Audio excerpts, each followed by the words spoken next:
everyone. So good to share this very important topic with you.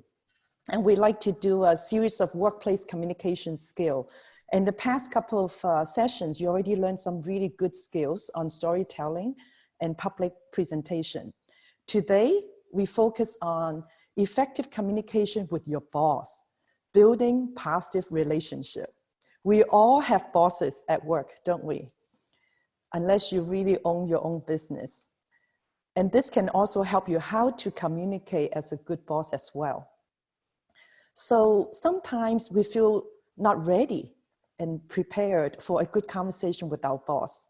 You may get stuck and feel frustrated when you cannot get your point across, or not able to set realistic expectation, not getting your desired outcome. Ineffective communication with your boss can lead to misunderstanding or lack of direction on what your next steps are.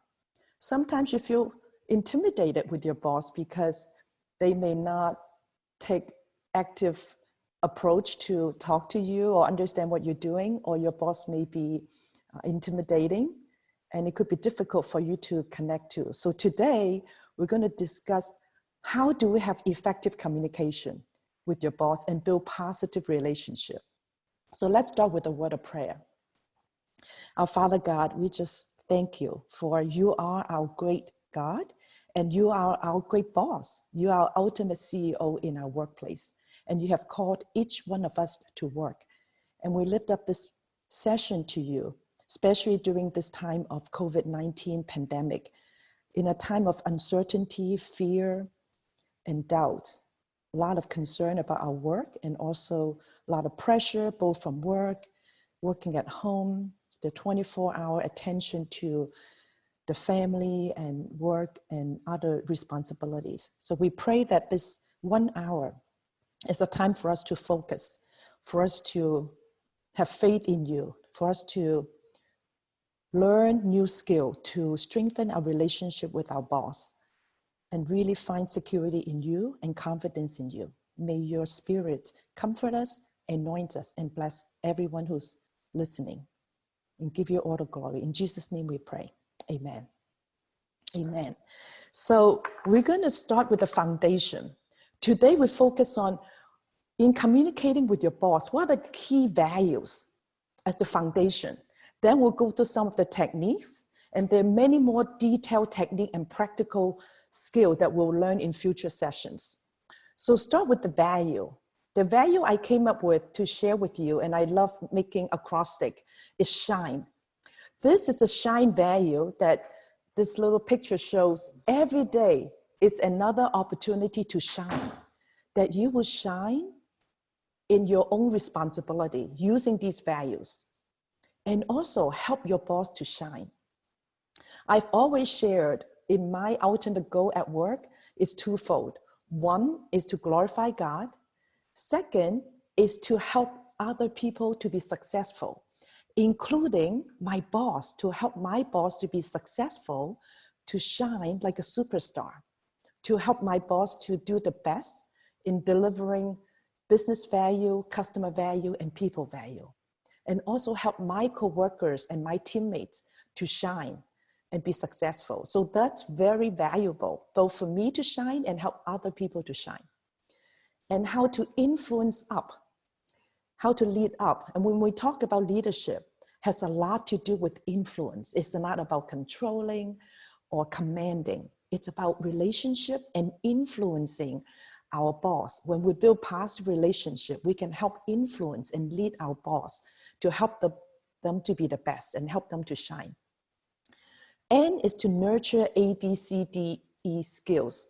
Today, we're going to focus on just part of the skill, and in future session, we'll go more in detail how to apply practical techniques in these ABCDE communication skill. And E is effective one-on-one meeting with your boss. We're going to spend quite a bit of time on that today. And this is actually very important to have that relationship, ongoing one-on-one meetings, and how to make those meetings successful, to discuss people issues, projects, profits for the business, problems that need to be solved, politics with coworkers and other executives, and even promotion in your future career plan. So that's SHINE for the outline today. SHINE values, help your boss shine, influence up, nurture ABCDE communication skills, and effective one-on-one. We'll start with the SHINE values. S.H.I.N.E are the 5 core values how we would communicate effectively with our boss and any other people. When you build this very strong foundation with these SHINE values, that will give you the right mindset, the right attitude, and the right approach in building that relationship when you communicate. So S-H-I-N-E is servanthood, humility, integrity, nurture, respect, and empathy. We'll go into each one of this in detail. And our goal is to let our light shine, just like Matthew 5:16 tells us. Servanthood. When you communicate, you don't just think about me, myself, and I. And as you read a lot of leadership and communication skill, the one phrase that you come across often is servant leadership. And that's a concept and a curriculum that I teach a lot on.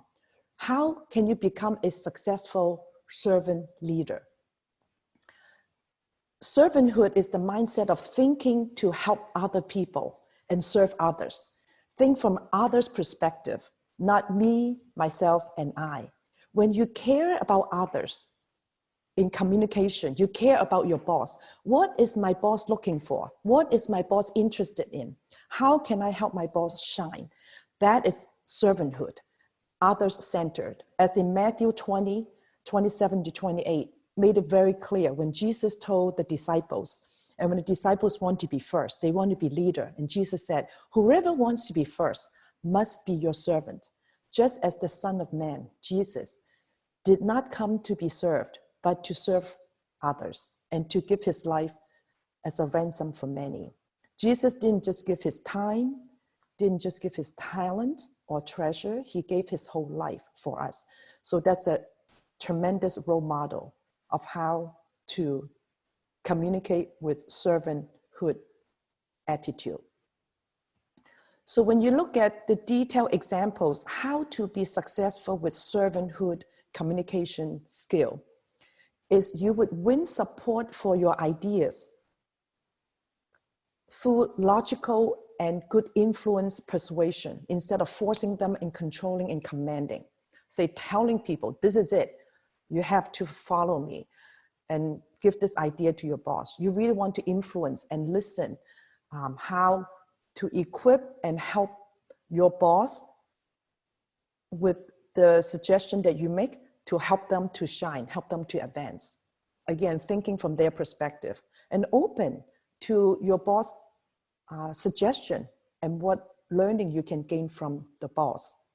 You're willing to step aside and let, of course, your boss and others who are more qualified, right? Have that servanthood, humble heart, and create an atmosphere where others can see their potential and they feel they're empowered, and especially your boss, and let them feel that they are confident and they have the ability to lead you, and help them feel that they can lead the group.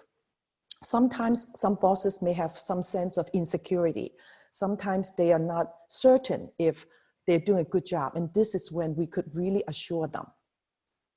And you help them to, we want to listen before making the decisions. And that's why God created us with 2 ears, right? We want to listen twice as much as we speak, and just one mouth. And we're going to talk a lot about listening skills as we communicate later on. And then to have the responsibility as more important than just the positional perks, whatever position you are in, to know that you're responsible to serve others, not just because you have a certain title. So the mindset is think about others first, from their perspective. What are they interested in? How can I serve them and help them be successful and help your boss shine? The next value is H, humility. Humility is the communication value to know that I am limited So I'm open to others' perspectives and tie very nicely to servanthood. And Philippians chapter 2, verse 3 and 4 remind us, it's a very powerful example of what Jesus role model for us. Do nothing out of selfish ambition or vain conceit. Rather, in humility, value others above yourselves, not looking to your own interests, but each of you to the interests of the others.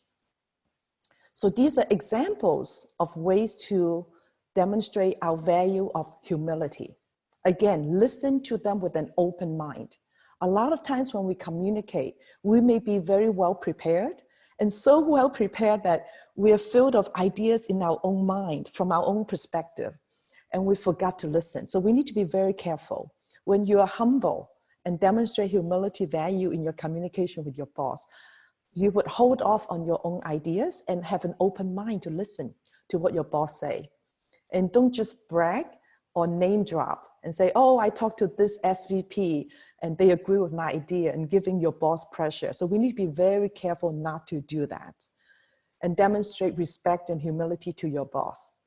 And clearly see and admit that I am limited and where I fail. And one of the important part is to acknowledge when I'm wrong and apologize to your boss. Oh, I jumped into conclusion. I did not see the big picture. You're right. This is something I have missed. So be honest and humble to recognize and speak up on your limitation and where you fail. And humility is a very attractive quality. And it does not make you look bad. It actually makes you look strong because you recognize your humility. And of course, we need to know how to set boundary. For us, many of us are Asian. We may tend to think that we are overly humble. So we need to be careful where to set the boundary. Well, you need to be assertive and have good confidence. And at the same time, being humble to recognize when you're wrong and have the courage to speak up. And we need to be willing to compromise on a decision when appropriate. In the future, we may talk about conflict resolution, and we're going to have some strategy and technique. One of them is to learn how to compromise. And you don't want to compromise all the time, but we're open-minded in cases where we want to compromise. And we'll discuss in what situation you would compromise versus collaborate versus to avoid certain conflicts. So we'll discuss that more in the future.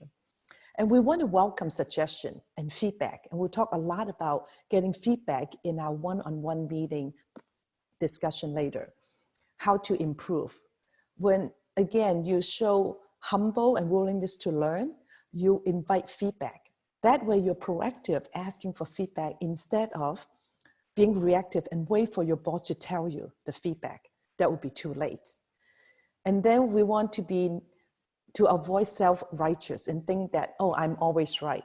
So we need to learn to listen and understand your boss' point of view. So that's the second value, humility. The next one is integrity. How can we communicate with integrity that's genuine and authentic?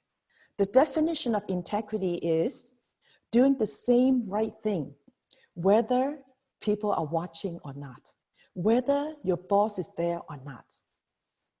And you're being genuine and honest in sharing, just like in Proverbs 28:5 saying, evildoers do not understand what is right, but those who seek the Lord understand it fully.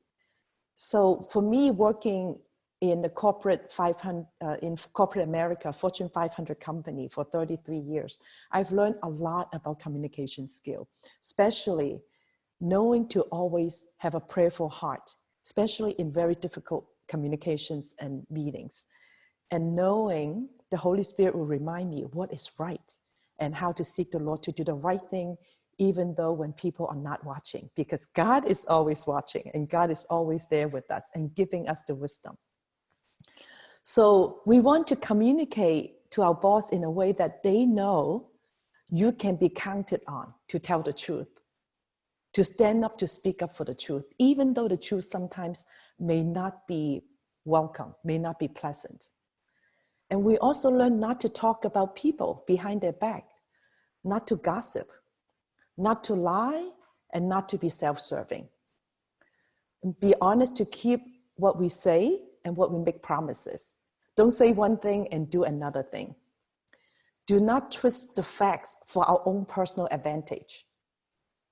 We're willing to stand up for what is right and tell the truth even though when it's difficult. And there are times when we may have to be a whistleblower. And we've heard many news and stories and real situations where eventually truth comes out, and whistleblower always would be on the winning side and do what is right and seek the Lord for wisdom. The next value in S.H.I.N.E is N, nurture respect. The crux of our relationship with our boss in communication is to respect them. It's the most important to have a respectful relationship, even though there may be tension, there may be pressure, and really honor them and respect them and value who they are. There could be times your boss may not earn your respect, and that's where we need extra grace, extra forgiveness, going the extra mile, how to accept the way they are, and how to help them to shine. And when we lead up and when we talk, for us to know there's an opportunity to help them improve, how to help them to earn other people's respect. So Micah 6:8 reminds us how to walk in our own way, that we first live a life that's respectful, and that way give an example to your boss and others. So it's a great verse to say we need to act justly and to love mercy and to walk humbly with your God. These are some specific examples how to nurture respect. We want to treat your boss with dignity.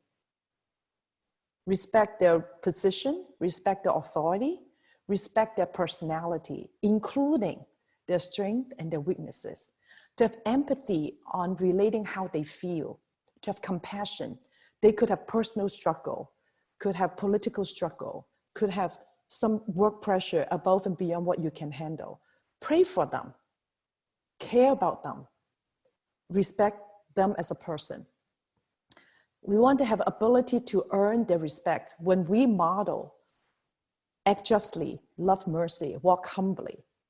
That would earn the respect from other people and model for people what does a life with integrity that earns respect look like. And we don't want to mistreat or take advantage of your boss. Perhaps there's a boss who could be very soft, not very assertive, and changing position from time to time. You don't want to take advantage of that. Again, help them shine, help them to be the best they can be. And last, can express disagreement in a very calm and peaceful way without attacking others. And there are techniques to do that when we talk about the ABCDE skill. And the last value in S.H.I.N.E is E, empathy. In our communication with our boss and others, how can we express empathy to really consider how they feel? And it's very powerful when you can connect with your boss at the emotional level, understanding how they feel. Oh, boss, you must be frustrated when others do not really see the priority of our work. You give your boss feeling a name, and that's the power of expressing your empathy. You're putting yourself in their position, understanding how they feel. So Philippians 2:1-2 remind us, therefore, if you have any encouragement from being united with Christ, if any comfort from his love, if any common sharing in the Spirit, if any tenderness and compassion, then make my joy complete by being like-minded, having the same love, being one in spirit and of one kind, of one mind. And I know most of our bosses may not be Christians, and yet we want to work from a Christian perspective, how to reach out to them without preaching to them, without quoting Bible verses, chapter and verses, and yet it's really living out Christ. You may be the only Bible your boss would ever read. And it's through you, the way that you walk, the way that you talk, the way that you convey your ideas, your attitude, your words and actions, expressing empathy with encouragement, comfort, and compassion and love that really win the relationship with the boss when you communicate with the empathy value. So these are some specific examples how you can understand other people's point of view, put yourself in their position to express empathy and genuine concern for them. Feel how they feel. Listen with good understanding from their perspective, even though you may not agree with them. And be respectful, even though that you don't have anything to gain from this relationship. And of course, you gain a lot from your relationship with your boss. So to summarize, S.H.I.N.E is the foundation, the values of how we communicate with our boss and other coworkers, and in fact, any other people in our life. As Matthew 5:16 said, let your light shine before men, that they may see your good deeds and praise your Father in heaven. And this is my life verse. And I picked my name Elaine before I became a Christian. It turns out Elaine actually means light, means shine, which is really a pleasant surprise. So in summary, servanthood, we want to think from others' perspective, think win-win. And we'll talk a lot about win-win when we discuss conflict resolution in the future. No, not expecting any return, and accept the way they are. H, humility. We learn to apologize, open-minded, have a good sense of humor. There's a power to the sense of humor and making jokes, and even humor yourself. Talk about how some of your weakness may be and kind of make fun of yourself. That's very powerful of demonstrating humility. Listen with your 2 ears, collaborate and acknowledge your mistakes. I, in integrity, be who you are, be real, be true, to speak up in both good times and bad times, and nurture respect, express empathy, build positive relationship. Always think about relationship in your communication. Build ally, network. And when we talk about career communication skill in the future, we'll talk more about networking. How do you build valuable people network and meaningful relationship with people? And then E is empathy, which has a lot to do with emotional quotients. And it's your choice. You decide. Do you want to show empathy, or do you just want to show apathy, which means I don't care how you feel, apathy? Or do you feel sympathy? Oh, I feel sorry how you feel. The best is empathy. I feel how you feel. It's your choice, how you respond with this empathy. And learn to take the high road. I have so many stories at work. There are many times I may be misunderstood, sometimes taken advantage of, and not really getting the way it should be done. I learned how to take the high road, and we can share more future stories as well, and learn how to set the boundary without being taken advantage of, and take the high road and have good self-control. So that's S.H.I.N.E values. The opposite of S.H.I.N.E in our communication is groans. And that's also, you can tell from these examples of groans, are very poor emotional quotient symptoms. These is something that we definitely want to avoid in our communication. G is gossip and greedy. Be careful not to gossip, we talked about earlier. R, don't communicate by way of revenge. When people wrong you, you revenge back to your boss or other coworkers. O, don't be obsessed in self-pity or worry. And sad to say, especially among ladies, we tend to lose confidence about ourselves. We question, it must be something I did wrong, and lose our self-esteem and feel that we're self-pity or worry about something that we couldn't do. So be careful not to obsess in self-pity and becoming a self-fulfilling prophecy and look down on yourself. So this is where we need to have the right balance and know how to have enough confidence in yourself, not to look down yourself, and not to have self-pity without bragging or being arrogant. A, be careful not to be against biblical values in your communication, like mean spirit or cliques or take sides. And avoid negative reaction. Very often when we communicate, when we may get angry and get personal and want to get even, we need to calm down and take a step back. And I call that going to a balcony, going to somewhere in your mind, may not be physical, but in a virtual balcony to step back from the situation. Make sure you're calm, or even count from 1 to 10 or 20 when your emotion calm down, so that you just don't react with the negative reaction. We learn to be positive and respond with a thoughtful approach so we can avoid negative reaction. And then last S is selfish agenda or stressful communication. So instead of getting so angry and groans, and so happened that our call to work logo is also a bright yellow round circle. That's a lot more pleasant, that we can encourage, equip, and expand our horizon, how to really respond to God as He has called us to work.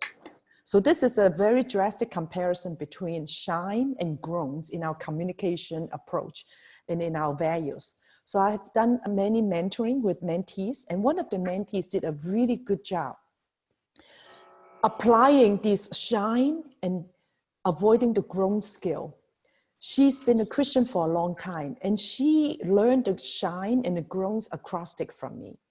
And she put this slide together to tell me how before our mentoring relationship, she had she's a Christian, and yet whenever there's some interference or other people causing her to react in a negative way, she would seem to lose her connection and getting very negative. And now she learned the shine, and she really applied each one of them in very practical. And you see her example in the next 2 slides. She really restored that connection with God, just like John 15, that Jesus is the vine and we are the branches. And she really abide in Christ and focus on the shine values and focus on prayer and asking the Holy Spirit to help her to apply these biblical principles and internalize these acrostic values into her life for both work and in her family. So this is a little more detail to show how her soft skill has improved.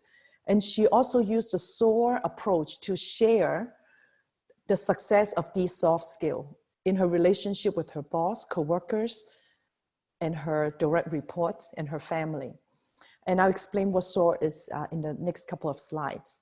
So she really looked at the different situation with her husband, with her manager and coworker and her subordinates. And then she chose to use the SHINE values and ended up with very positive outcome. And she learned to avoid these grown negative values, avoid the self-pity and the negative reaction. And she concluded the result that she really takes the relationship to the next level. And now she built much better morale and better reputation with these coworkers and her boss. And then in the future, she's going to continue. So this is her SOAR, the situation, the obstacle she ran into, the action she took when she chose to use the SHINE value instead of the grown value, and then the result. That's the SOAR. So this is a higher level summary across the 3 groups, her family, her coworker, and her direct report, and how what happened before and after. So she's no longer feeling a victim. She really feels like she can be a victor and to take charge. So when we apply the SHINE value, it doesn't mean that we're being stepped on or being taken advantage of. You really can live out Matthew 10:16, be shrewd like a snake and be innocent like a dove. And that's when the Holy Spirit really help you. And so many times that has helped me in my work. And you can see this mentee truly applied the SHINE and avoid the groans. And you see how she really improved the relationship and be more positive, comparing her before and after. So next, when we talk about relationship, communication with our boss, there's always the sender, which is us speaking and giving a message, and the receiver will be our boss, and then a feedback loop. So this is the process. So now we're going to talk more how to nurture these ABCDE skills. And there's a very rich set of skills. I want to spend more time on one-on-one, so we're going to just do part 1 of the ABCDE communication skill today. Winston Churchill, we often learn quite a bit from him. He made this statement that's very often quoted. The difference between mere management and leadership is communication. What it means is that manager may not be the best in the communication, and yet a leader has to be the best they can be in their communication. And that's also why in our CEO Global Leadership Program that we do for universities, 30 some of them around the world now, and also start to put into corporations through CEO Global Consulting. You're welcome to check out our website. We teach these 10 topics on leadership curriculum. And one of them, topic number 4, is effective communication. That's very important. And conflict resolution, we'll discuss that in the future, and definitely emotional quotient and cultural quotient and such. So nurturing ABCDE skill. Today we'll focus on A, active listening. In the future session, we'll discuss more on body language, character praises, and the 7 C of successful communication. D is discipline our tongue. E is to express affirmation. Those are all very powerful and practical communication skills. Today, we'll focus on active listening. In Chinese, I love this phrase, 少开金口，多说金话. Hold your tongue unless you have something positive to say. I use this all the time, especially when I give talks about marriage, about parenting. Truly think 3 times before you speak. 三思而后说. Think 3 times. Pray. Be careful when you open your mouth. Indeed, what you say truly is like a word fitly spoken, like apples of gold in settings of silver, in Proverbs 25:11. Be sure what you say that are golden words that are encouraging, uplifting, edifying, and building people up, not tearing people down. And how to avoid speaking too much, right? 少开金口. And just like how Proverbs 17:78 said, even a fool is counted wise when he holds his peace. When he shuts his lips, he's considered perceptive. So it's very important to be careful every word we say in communicating with our boss. I call it very clear and concise. And I've done marketing job in our company, and we always say less is more. So err on the side of saying less, listen more, and allow your words be very effective by being clear and concise. And we'll explain more when we talk about one-on-one meetings. So active listening skill, I came up with grace. When we are active in listening in our communication, in fact, communication skill isn't about how well you speak. That's part of it. It's also very important how well you listen. It's more than half of communication skill is how you will listen. So active listening skill has to do with grace. How do you give grace to people? And given the time constraint, I won't go into the detail today. Again, I'll discuss more because I want to spend the next 10, 15 minutes on one-on-one. So grace is to give encouragement when we listen, to give them feedback. And I'll give you examples how to do that and how to use I statement. R is to restate what you hear from your boss, paraphrase, rephrase to make sure you are aligned with them. You're going to need these skills when you do your one-on-one meeting. Summarize what you discuss on your priorities. A, ask questions. A lot of communication is listening and isn't just telling, it's about conversations. So one of the future topics we can discuss is the art of asking questions. There's a lot of power in asking questions and asking good questions. And the power of asking good questions is helping people to communicate with you. And eventually, if you're so good that you may even guide the discussion using your question to a point that where you may want the team to become, where your boss will align with you. Assuming your direction is the correct direction. So we learned the most from Jesus. Oftentimes you remember Jesus taught the disciples and answered questions to the Pharisees. He answered the question with a question. That's a lot of wisdom. And then questions help to clarify and also invite discussion.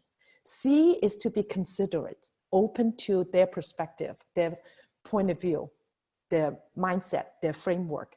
Where are they coming from? Why do they think that way? Open to understand where they're coming from.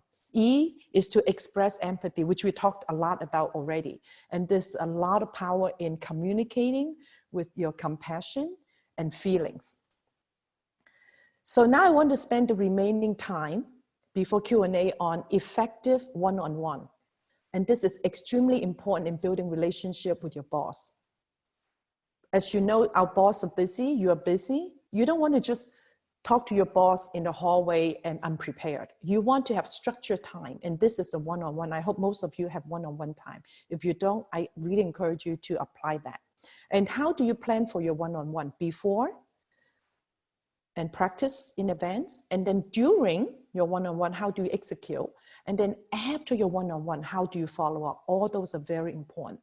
And your one-on-one can address these 6 P. Any people issues with your team, coworkers, with projects, with how to make sure you can have profitable business for the company, and how to solve problems, how to address some of the politics. Sometimes could be positive politics with positive relationship with other leaders and other organizations. Sometimes maybe negative politics. How do we navigate with these people relationship?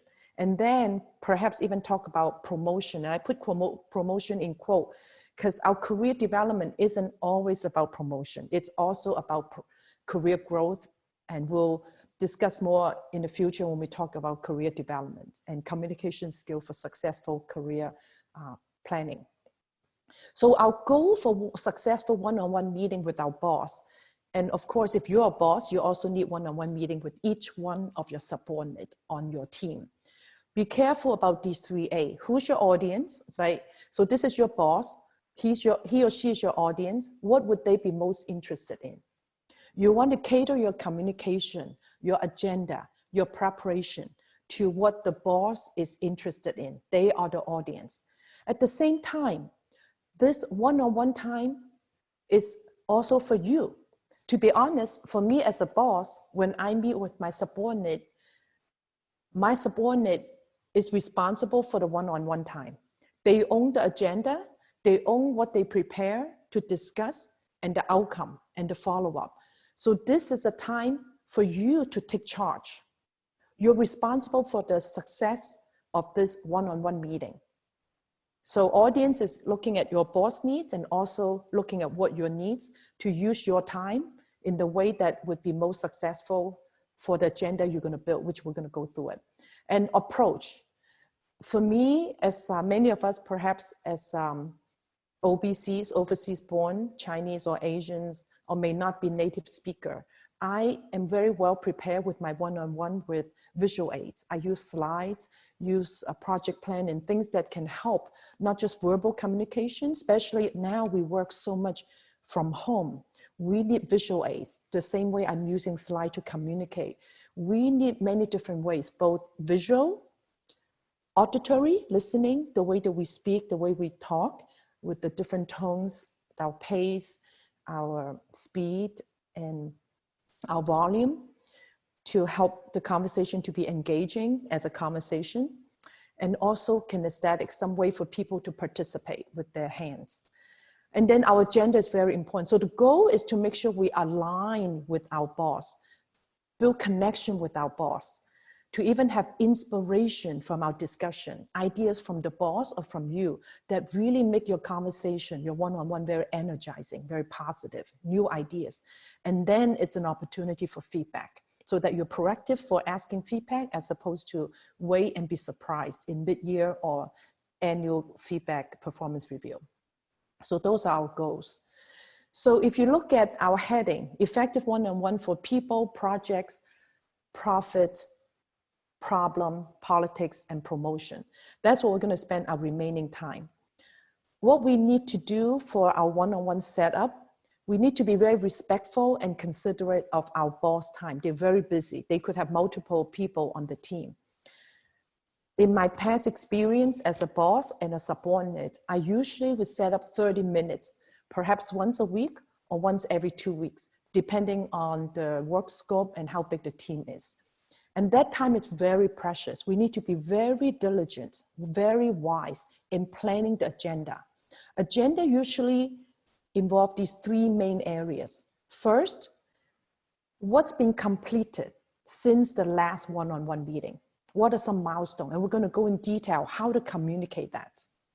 Second, what are the current priority and the current projects and time allocation to make sure you align and connect with your boss so that you get their feedback and get the confirmation so that you're on the same page. There's no surprises. And the third, it's career development plan. And this is not every single week, every 2 weeks. This is ever so often, could be once a year, twice or 3 times a year, depending on your situation. So that would be for your future planning. And this is when you ask for feedback and for future career development. So first, to prepare to talk about what you've done since your last one-on-one meeting. What are the completed milestones? When we discuss it, so in a 30 minutes, right? Assuming you do all 3 topics. And actually for the career development, sometimes it could be a dedicated meeting on its own. So typically, I would say completed milestone may be 10, 15 minutes. And then the second topic about current priority will be another 10, 15 minutes. And then if you do want to cover the career planning, could be a quick touch base. I do suggest the career planning could be a dedicated 1 hour time once a year sometimes. So when we communicate to our boss completed milestones since the last meeting, we need to be very careful. And we'll discuss more about this when we talk about career planning and communication skill for success in the future. We don't want to inundate and give a detailed laundry list of what you have done. You need to be very clear and concise. Speak, again, less is more. And you want to show the result, not necessarily all the detailed tasks you've done. Honestly, for the executives on the boss, they don't quote unquote care what you've done. They want to know exactly what the impact, what are your results. And when we show impact, always show numbers. For example, how many days of times were saved, how much money was saved, how much revenue was achieved, how many new sales opportunities are you looking at? Looking at your milestone, what phase are you in? Quantify the result. Numbers don't lie, numbers matter. Numbers show the result and the impact of your work. And that's where you can really show the SOAR story, S-O-A-R, like the example I showed you from my mentee, and show an executive summary. And like I mentioned, use slide as your visual aid to summarize what your accomplishments are and show numbers. This will be a similar, like a microcosm of your resume, of your performance summary every month, every quarter, or every year. When you show what you've done, don't just list all the detailed laundry list tasks. You need to show the result and the impact with numbers. And in your PowerPoint presentation, again, don't put too many words, and then use the headline as a storyboard to tell the story. And also have an executive summary, key takeaway for your boss. If that's enough, then you may not need to go into all the detail. And clear, concise, and prescriptive is the way we want to speak. Again, less is more. Very clear, less words is better, and very concise, and be prescriptive. What is the call to action? After you put this slide out there, what is the action you need from your boss? What support do you need from them? Seek feedback, what they think about the progress. How may you improve? And hopefully they will say, oh, this is great, or this you can do better. That we are both open to both ideas, right? Remember the S.H.I.N.E values. And then clarify what support you need from them. Clearly state whether you need certain air cover or whether you need them to talk to a certain SVP to get the agreement. So these are the 5 S. The last one is solution leader.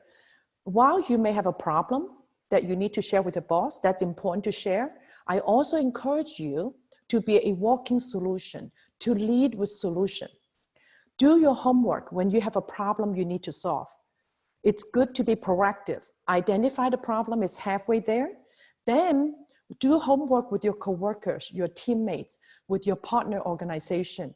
How can you solve it? Propose solution 1, 2, 3 scenarios, and then align with your boss and get their support and confirmation, instead of just bringing a problem to them and say, oh, what do I do, right?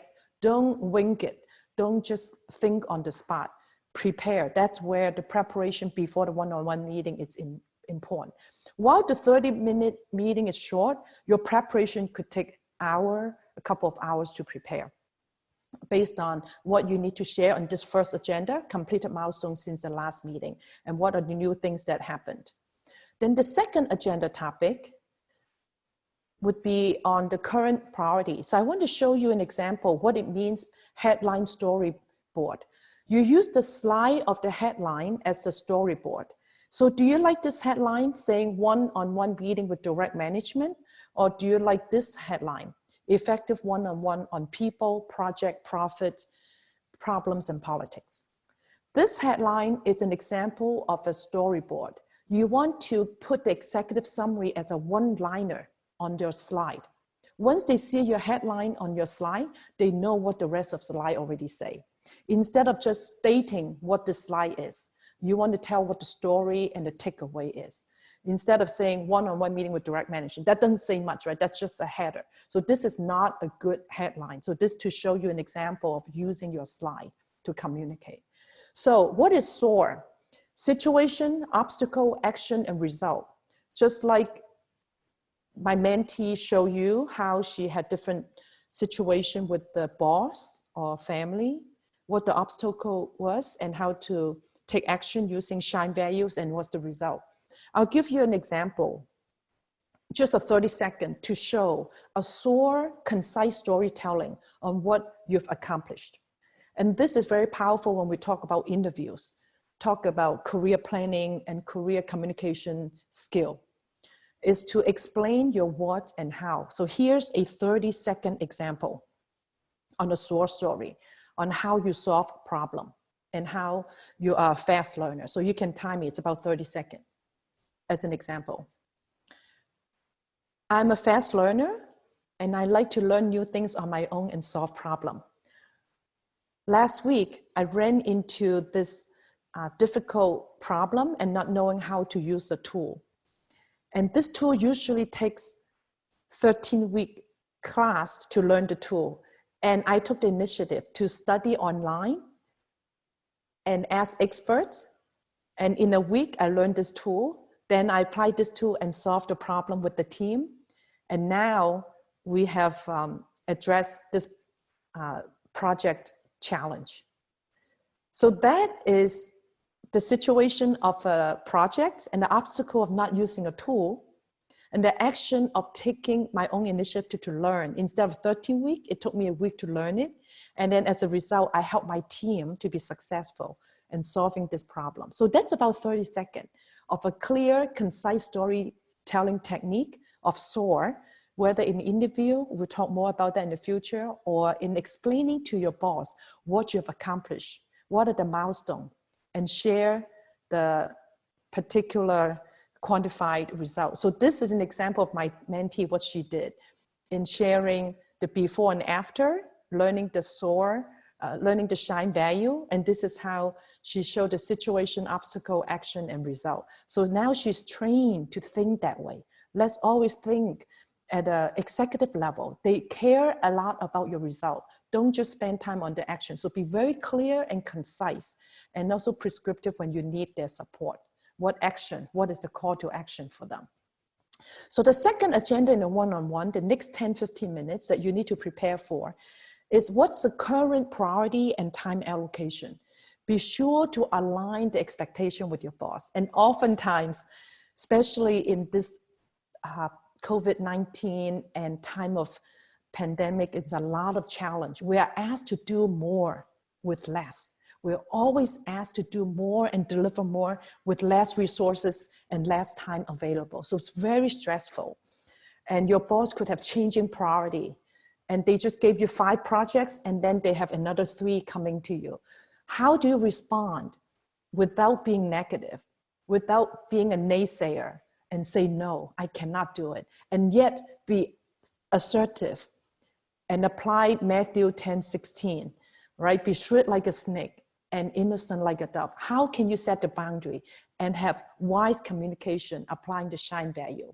So again, think through the S.H.I.N E from the boss perspective. They are also under a lot of stress. What do they need? And how do I communicate with them to think from their perspective? Remember the S.H.I.N E value, right? Servanthood, humility, integrity, nurture, respect, and empathy. Align expectation, listen to what they need. Avoid surprises. Don't just be silent and not tell them the challenges. You need to make sure to tell them the situation. Sometimes it may be bad news. And again, we do want to be a walking solution. And there could include bad news and think about what are the options, right? So we want to share with the boss and techniques that we'll talk more in the future, the ABCDE technique, and say, I understand you need these 5 projects and these 3 that you just gave me. And I understand they are important to you and to our senior leaders. I am working hard on these 5 out of the 8. And I want to make sure that we agree these are the top 5 priority above the line. And I'll do the best I can for the other 3. And for whatever reason, I'm not able to finish because I focus and prioritize on the top 5, then these 3 could potentially be below the line. So this will be an example of how to communicate with your boss using a sandwich technique. And we'll go through more in detail in the future when we talk about the detailed ABCDE communication technique. The idea is talking more in detail. This is your current project. These are new work that might have come in. How do you agree and align with your boss so that they are not surprised? And you listen to them, remember, listening more, at least twice, than talking, and active listening. Rephrase and summarize what they say. It's important. And that you document. So after the meeting, you document what you agree upon so that we have a new set of priority and agreed upon. And it's also through these 2 agenda topics that you address other people issues or politics, things that you need your boss to help clear some political situation. So this is how you spend your 30 minutes with your boss. And then the final agenda topic that sometimes could be a dedicated one-on-one time is this career development plan. Again, like I said, this would not be every single week or every 2 weeks. It could be once a quarter, once every 6 months, or once a year. And the time duration can depend. And once you have a career development plan discussion, sometimes it may be appropriate to be in some of your one-on-one meeting to give an update on where you are. And this will go in depth in the future when we talk about career development communication skill. How do you plan your career? Know your value, know about who you are, know your own skill, your passion, and then what are the options, and how do you connect your passion to your next step? So these are the 3 W in my own experience of career development planning. In the one-on-one discussion with your boss, to share with them what you think your career goals are in some duration. You know, the typical question, what you want to be when you grow up, right? And of course, you may not know exactly where you want to be or what the crystal ball is. And one of my mentors have told me, what you want to do usually have to definitely align to your passion. And also, you want to look for a job and follow the money. What it means is not just the money of how much you get paid, it's following the money of where the company is investing the most and where the company is creating and generating the most revenue. So these are ways to help you define what you want to do and what timing, when, and where is it going to be. And a lot of times our company asks, are you mobile? Are you willing to move? And then why are you interested in that? And who do you want to be in that role, and who do you want to work with? And when you have some idea of your career goals, focus on, while you work in your current job, try to work with partnering organizations that have some of the new work that you want to do. For example, you are in R&D right now, and that's where I was from Bell Labs way back when, doing Bell R&D research in semiconductor. And I want to learn product management, and I want to learn marketing. So I was able to look for opportunity where I do R&D and also partner with the marketing organization. Then I ended up moving to that organization and help them plan technology roadmap. And again, in the future, when we talk about career planning, we'll discuss the different model and how do you plan your career from one move to another. So for myself, in 33 years, I have 16 jobs, and how I evolve from each 16 jobs and what I learn and how do I make those decisions. So these are things that you want to frame up what you're thinking of, your 5W, to share with your boss and get their guidance. The second is what it takes, right? So you're going to ask, this is the particular position or level of responsibility you're looking for, and your boss support you and agree with you. Then together you discuss, what is it going to take for me to perform at that level? What is it going to take for me to become that director, become and take that next position, whether it's a lateral move to grow my career and expand my horizon, or a vertical move, a promotion. To me, career development isn't just about promotion. It's also about lateral move and growing your breadth, not just the depth of your work. So we need to learn how to perform at that next level. If you want to be your boss job or your next organization's director's job, you are continuing to be successful in your current job and demonstrate you have the ability and the performance to deliver at that next job's level. So you're already preparing and paving the way. When you do that, when it comes to time for promotion, it comes time to look for the right person to fill in that position, they say, oh, John or Amy is already performing that role. We can see her demonstration of those skills. Let's give her the opportunity. And finally, while you prepare for yourself, you need to wait and not to be impatient. And God has the best timing. He'll never miss a beat. He knows when is the right time, the right place. And in my 33 years, God has never missed a beat. Even though there were times that I got passed in promotion, and we know later on why that's the case. And then prepare yourself with training, both hard skill and soft skill, technology, business, and especially now. Sometimes you're home a lot more now, and that you can even learn a lot more. And recently I've learned so much over many webinars that's available. So this is a summary on one-on-one. And I would now open up for questions. Go away, see if there are any questions. Okay. Well, thank you very much, Elaine, for giving us such a helpful advice to actually, particularly how to guide us for the one-on-one. Right now, we're open for question. If you have a question, you can turn on your microphone and then ask the question, or post your question in the chat room.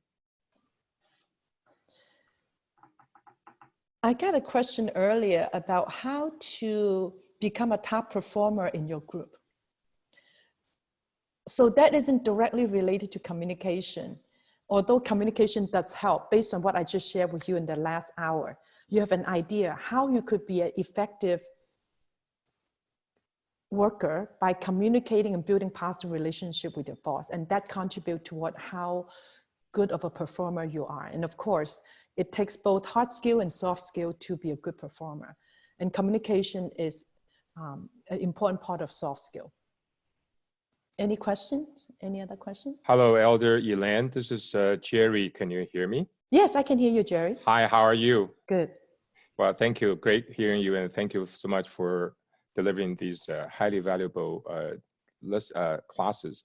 So when it comes to one-on-one communication, since even within AT&T alone, you've reported to teams of direct supervising executives, you must have categorized them into different types or traits or some categories.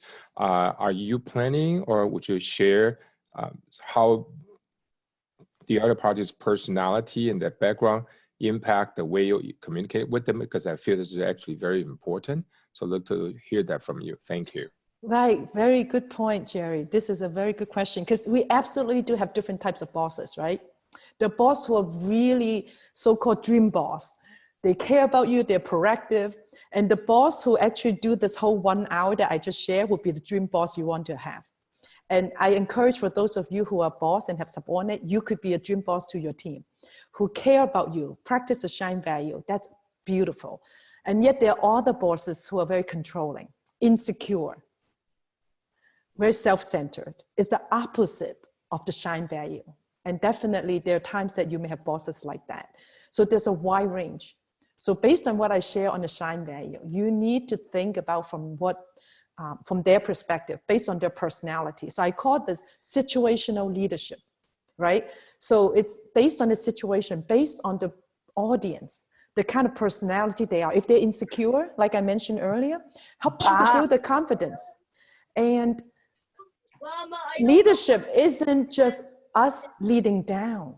Leadership is also leading across and leading up, because leadership is ability to influence others to be their best for the greater good, aligned to a vision. So your boss needs your help. So if your boss personality is less than desirable, we need to identify it as an opportunity, not as an obstacle. Just like now in the pandemic, I just see how God seemed to be an obstacle. He's opening up many opportunities. So look at that with the positive mindset. How that may be an obstacle, the boss is so difficult to get across, they only think about themselves, their own benefit, need to help them and put them in a position that they can think about your needs and the needs of the team.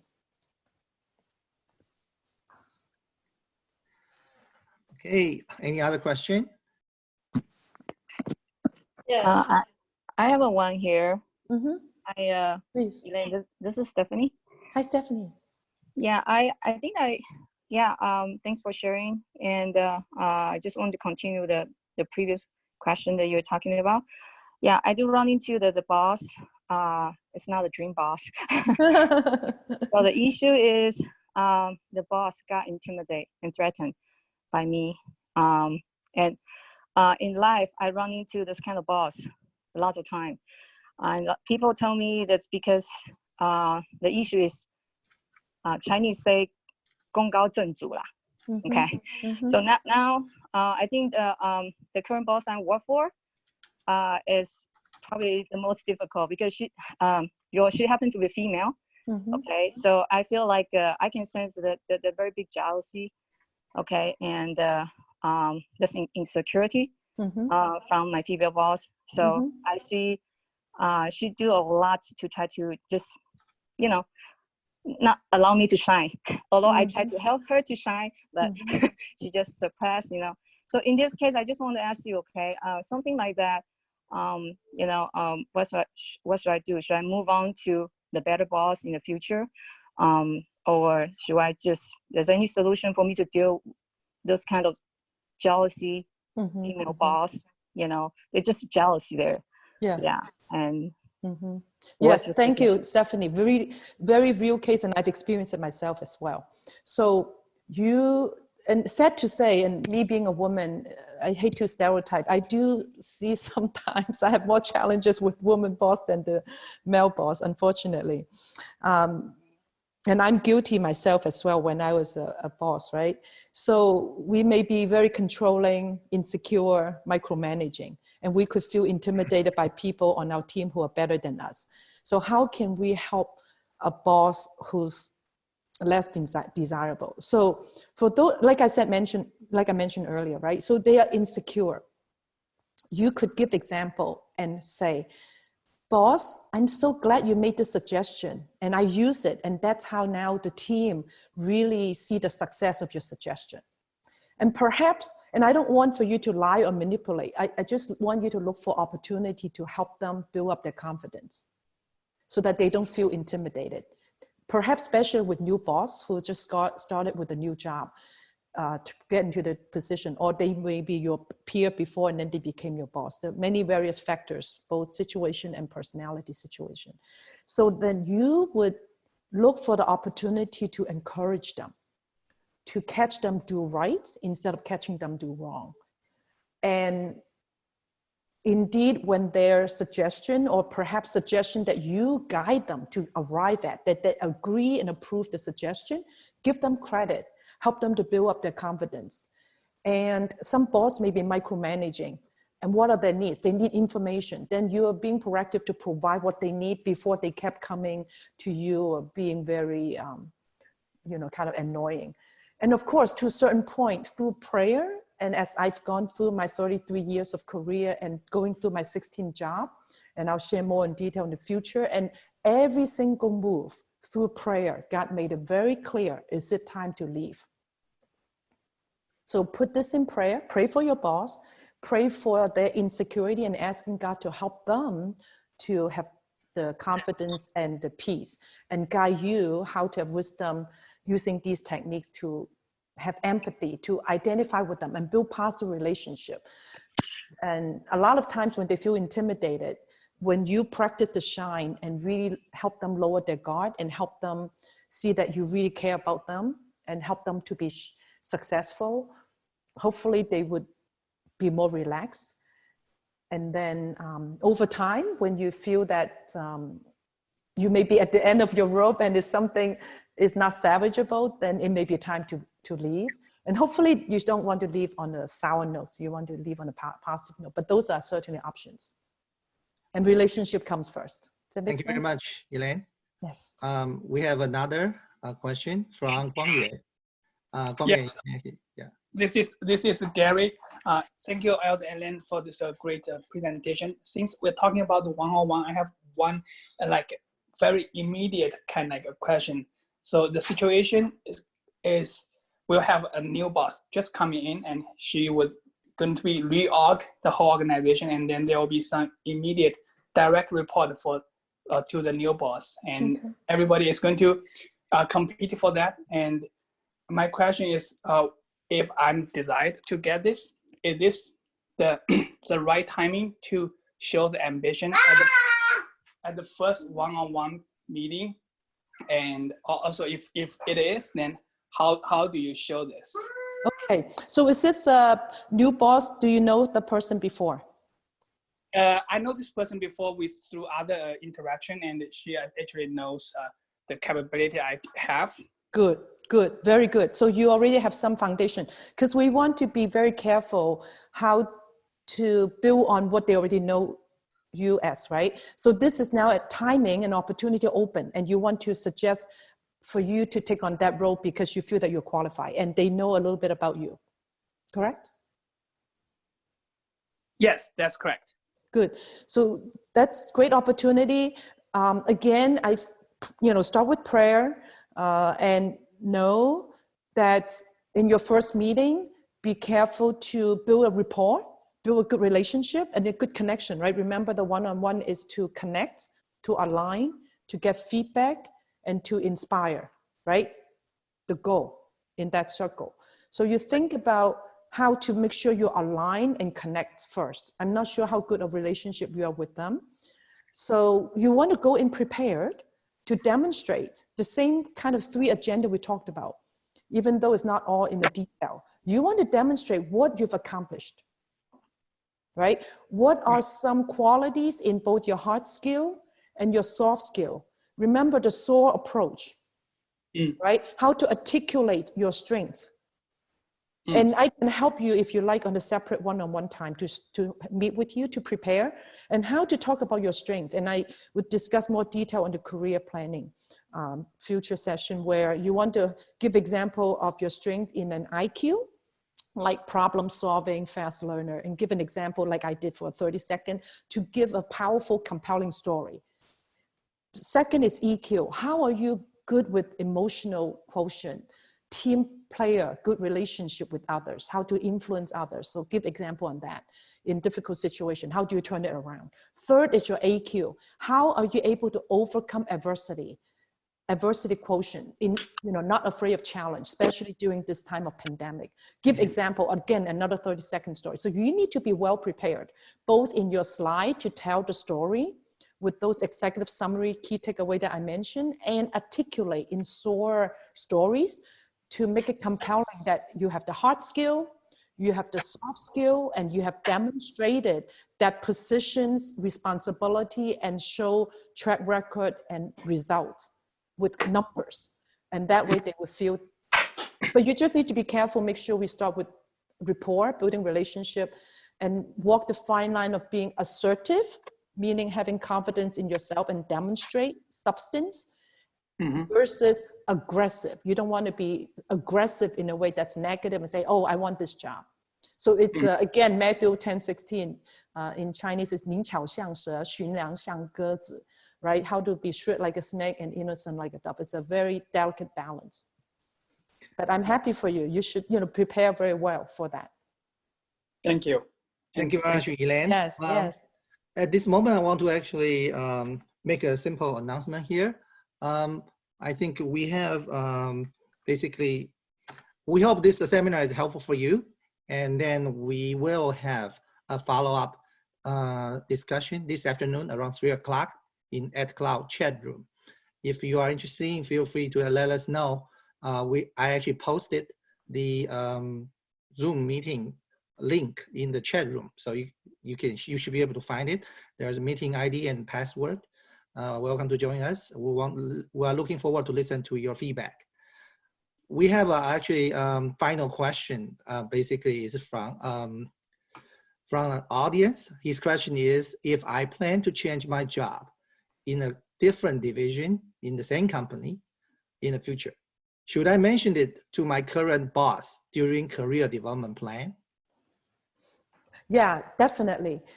In our company, whenever you change job, the first thing your hiring manager will ask within the company is asking your boss, are you releasable? In our company, usually we're required to work in our current job for 18 months before you move to the next job.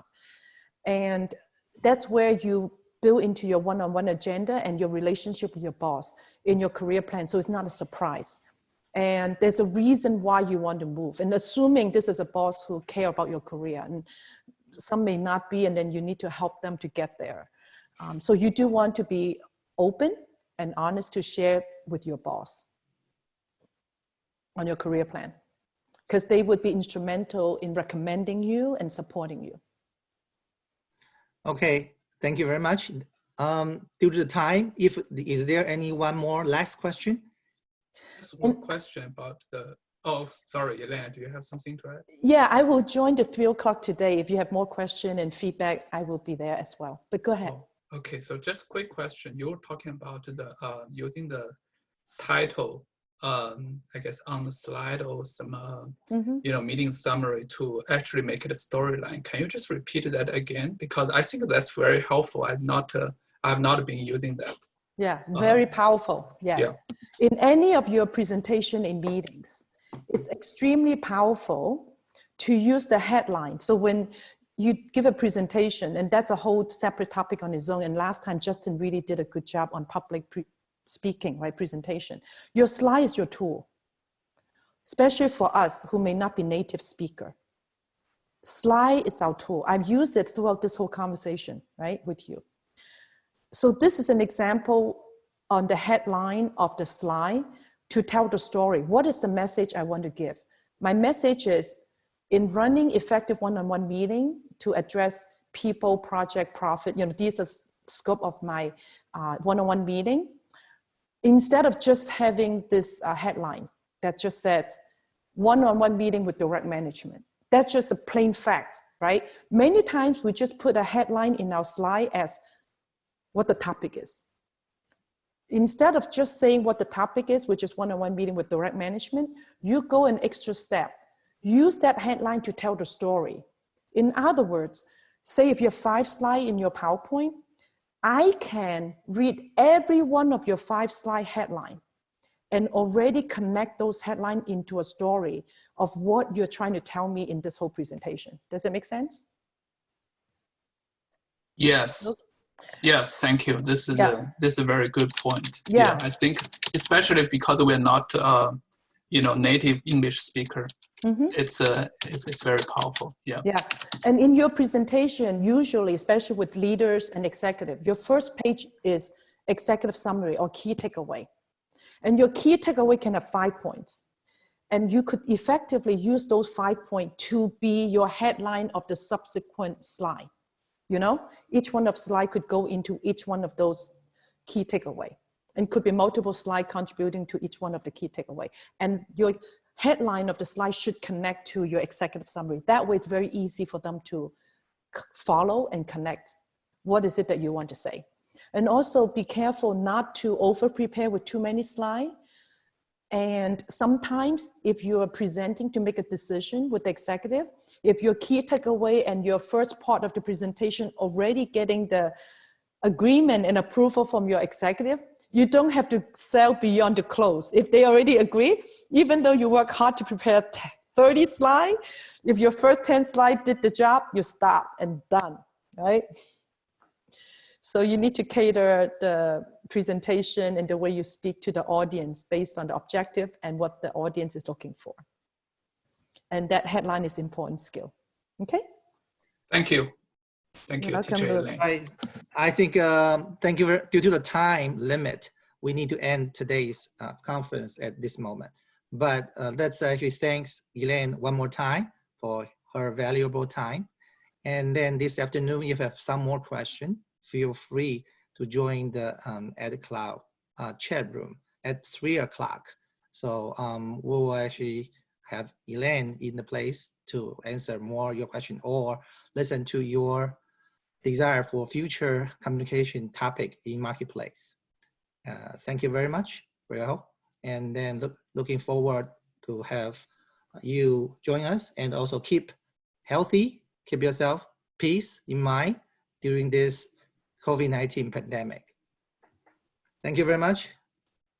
Have a good one. Thank you. Bye-bye. Thank you, Guowei, for organizing this. Thank you. Thank you. Thank you, Elaine. Thank you. Thank you. Take good care. Thank you. Bye-bye. Bye.